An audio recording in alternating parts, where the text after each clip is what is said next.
Evening all, Chief Prepper here. I wanted to do this video to talk about how life was for the 2 years I was in Iraq.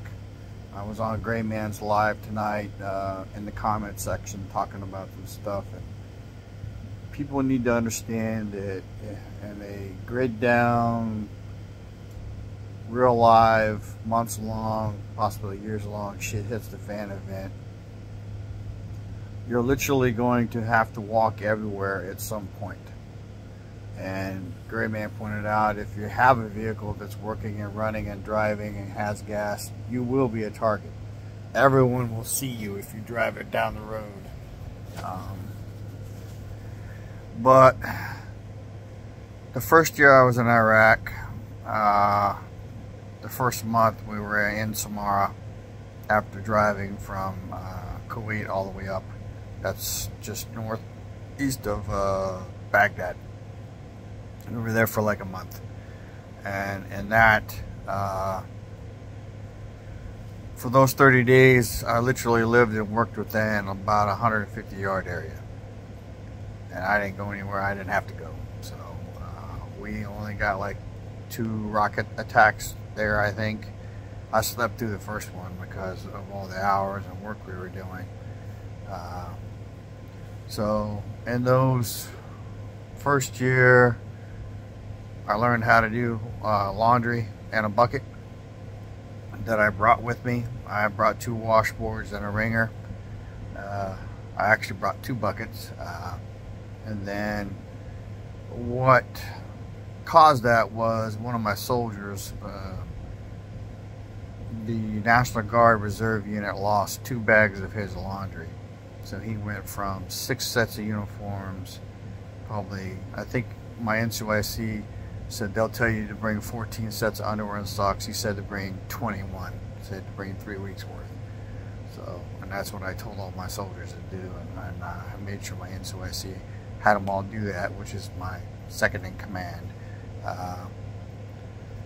You know, so he went from 6 sets of uniforms to 2, and then from 21 sets of underwear, socks, and t-shirts down to like 7. And we did not have the ability at the time to access that kind of stuff at all. So we started doing laundry in buckets. My section did, other sections did not.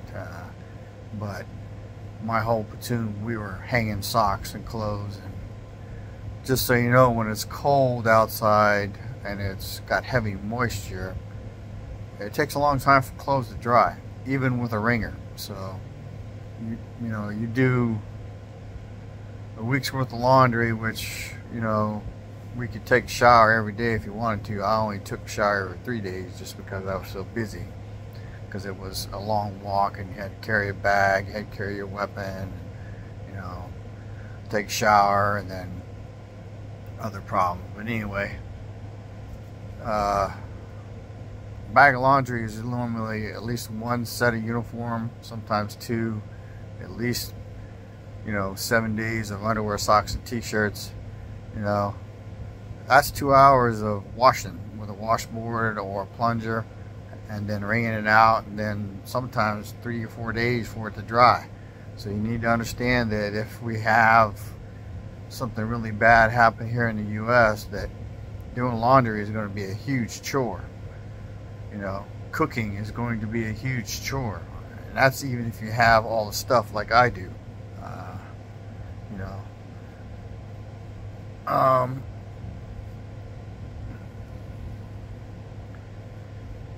going to the bathroom, if you don't have a septic system like I do and access to water to flush the toilets, it's going to be a huge problem. So FYI, if you have to dig a ditch for the bathroom business, you need to do it at least 100 yards away from wherever you cook. That's a basic sanitation rule in the military.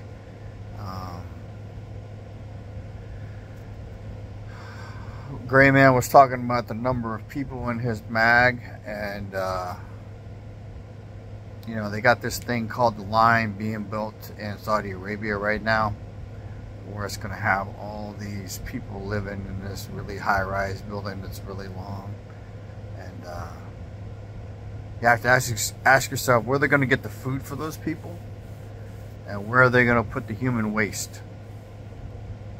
Most of you have probably been to a SeaWorld, a Six Flags, Universal Studios, or Disney, and you know, when you go to those places, probably sometime in the afternoon, the bathrooms start getting to be a problem because there's just so many people using them. Disney, when I went, and I've been there twice, but it's been since 2003, 2004 was the last time I was there.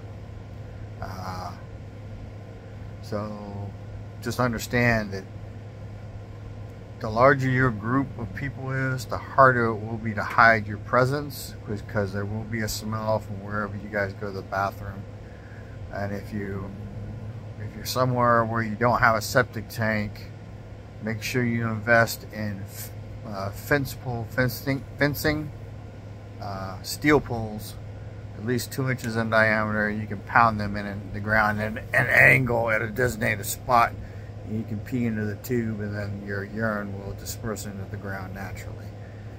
For a woman, best thing I've heard so far is a 5-gallon bucket with cat litter, but eventually you're going to run out of that. So you're going to have to dig a pit, and women will have to learn how to squat. So poop, it's just going to be a problem. I don't know what to tell you. I mean, you're going to have to figure it out. You know, you can go in a 5-gallon bucket, but you're going to have to put what's in that bucket somewhere. So you might as well get used to going in the woods, digging a hole, and using that area all the time. So the first year in Iraq, 30 days in Samar, and then 10.5 months up in Mosul. When I was in Mosul, I lived and worked within 1,000 yards the whole time.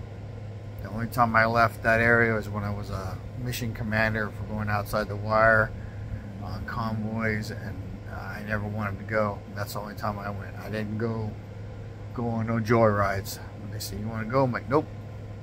So got mortared and rocketed pretty much every day, sometimes day and night. You know, there was a guard on duty around the entire perimeter at designated intervals and towers. We had lighting systems. So I talked about this before, about that was a fob. So, you know, fob life, you know, having a mostly secure area to be in, where you don't have to have, you personally and your group of people don't have to be up pulling guard, and you don't have to worry about where your food is coming from, because food was provided. And we had shelter. So shelter, food, security were all provided. You're not going to have that and a shit hits the fan of it. I mean, if you're on the go or you're in the woods, then, you know, you're going to have a tent, maybe a tarp, you know, and then how long is that going to last? Most people don't know how to live like that. You know, most people don't know if you're on your feet all day walking, don't take your boots off. You won't get them back on until the next day if you're lucky.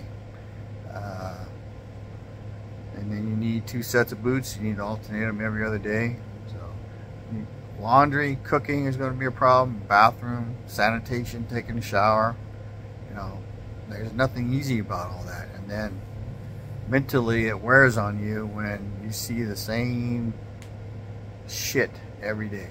You know, I used to count the moons when I was in Iraq the first time, knowing that every time I saw the moon, I was 1 month closer to going home. So, and then the weather, you know, it doesn't matter where you're at, Pacific Northwest, you're going to freeze 9 months out of the year and be cold and wet, snow and ice up there. If you're on the west side, in the valley, if you're on the east side, it's just bone cold. I mean, surviving that kind of weather is going to be tough. Down here in Texas, we suffer with the heat in the summertime. And then we have roughly 3 months of cool, and there's about 6 weeks, sometimes 2 months of where it's actually cold. But most of the time it's only a few, 3 or 4 weeks. like in the freezing temperatures. The rest of the time it's just 50s, 60s. So, growing food, you know, I mean, this prepping is a lot of work, and then surviving is going to be double, triple, quadruple the amount of work prepping is. So, you know, when people's focus shifts from, going to work every day to standing watch, pulling guard duty, growing food. Excuse me, I've got burps from. What else? You know, you're not going to be able to buy shoes. So, I mean, we got this FedEx thing getting ready to happen. Train strike is probably going to rear its head. Diesel and oil may become, or diesel and oil may become a problem. I've seen news articles of CEOs from large banking corporations that are saying we're going to have a fuel shortage. Price is going to shoot up. So, you know, I've done videos about adjusting your finances. I highly recommend you do that, and then, you know, do what you can to be prepared. But just realize that it will take a lot to make it through shit hits the fan, especially if it's a long-term event. You know, people don't know how to live without electricity. People don't know how to live without air conditioning and heat. People don't know how to cook. You know, how you going to take a bath, you know, in ice cold water in the wintertime, and in the summertime. You know, I don't have the hot water heater on in the house right now because my wife ain't here, so, you know, she's at my dad's house taking care of him at night, but I turn it on when she comes over. But, it's going to be a challenge. There's so much going on, and it's so much of it's bad and negative, and it's like, we're like one teeny tiny piece of straw to where we go into something really bad. So understand that, you know, you need decks of cards, you need board games, you will need a way to relieve the pent up frustration and stress, and you will need time to where you are not mentally engaged. You need to learn how to disconnect. You know, one time in Iraq, the second time I lived and worked within like 600 yards the whole year, and then I had what was called a non-tactical vehicle because I needed to be able to go to contractor locations to drop off parts for repair, or DTE systems, basically radios and other stuff. And then there was this place called Green Bean Coffee Cafe, and it was like 3 miles away. So once a month I would get in the truck and take some soldiers that wanted to go, and we'd go over there and we'd get some coffee. You know, I wish there was Starbucks, but it wasn't. But, you know, just this change of scenery. I've been in Saddam Hussein's palace. I sat on the chair where he welcomed world dignitaries. Got pictures of me there. You know, how many of you know how to deal with insects? Not just the mosquitoes and flies, but fleas, ticks. Texas, we got this thing called chiggers, which are just horrible. Scorpions, spiders, you know, if you're sleeping on the ground, snakes. Rattlesnakes are, you know, are famous for wanting to crawl in the fart sack with you and cuddle up next to you. You know, copperheads, water moccasins, and in San Antonio we actually got coral snakes and rattlesnakes. Neighbors got rattlesnakes like 300 yards from my house. He killed 2 of them already. Not big ones, but still. You know, skunks, you know, coyotes. You know, we actually have black bears in Texas, but they're mostly down around the Big Bend area. We got mountain lions. No wolves that I know of. No brown bears. We got deer, but most of the deer are small. But if a buck was charging you with his antlers, he'd kill you. You didn't kill it. Just understand that it's going to be tough. I don't know what to tell you. I'm not trying to tell you not to give up, but you know, most of the tutti frutti boys ain't gonna make it. And then if you're one of those high maintenance girls, you're gonna have to learn how to live with no makeup. You know, you lose your comb, you ain't gonna be able to comb your hair. You may want to cut it all off. I mean, I got a lot of hair right now compared to what I normally have. You know, I'm trying to decide if I'm gonna go to the barber tomorrow and get it all hacked off.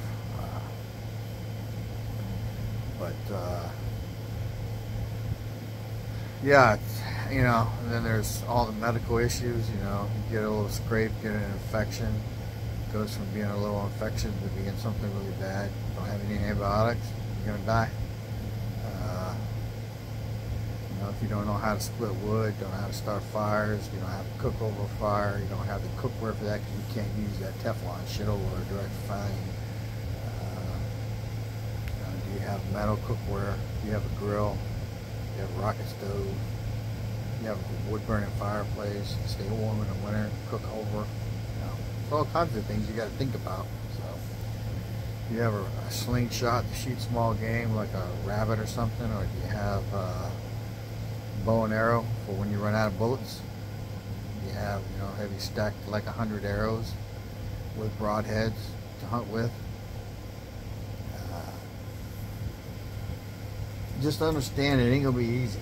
I mean, I went 3 weeks without a bath. That was nasty. That was disgusting. I hated it. And then the first bath I had was from water on a tank, and it was 37 degrees outside, and the tank was on the roof. So, man, that was, yeah. So just understand, you know, washing clothes ain't gonna be like, you know, go throw it in the washing machine, push a button, turn a couple knobs, or push a couple other buttons and push go. It's, you know, you're gonna have to work, and then drying them is gonna be a challenge. Cooking's gonna be a challenge. Going to the bathroom is gonna be a challenge. You know, in Iraq, the first time we had women squatting next to guys going, because you know when you gotta go, you gotta go. Now, it's interesting, but you know, my NCOIC was female. She didn't squat next to the boys. She went and got a drip pan for the vehicle, went in it, and then emptied it. But you know, for the ladies, you might want to invest in one of those things where you can hold it next to you or onto you, and then you can go, and then it, you know, streams out, so you can stand up without having to squat. Eventually, everybody's got to squat when you got to poop. Can you go to the bathroom and use leaves or something when you don't have toilet paper? You know, how are you going to wash your hands so you can eat after you do that? You know, it's be tough. Anyway, just wanted to do this video about that. Once I take possession of the Pontiac, which is a 1986, it's points and condensers, I will do a video on it.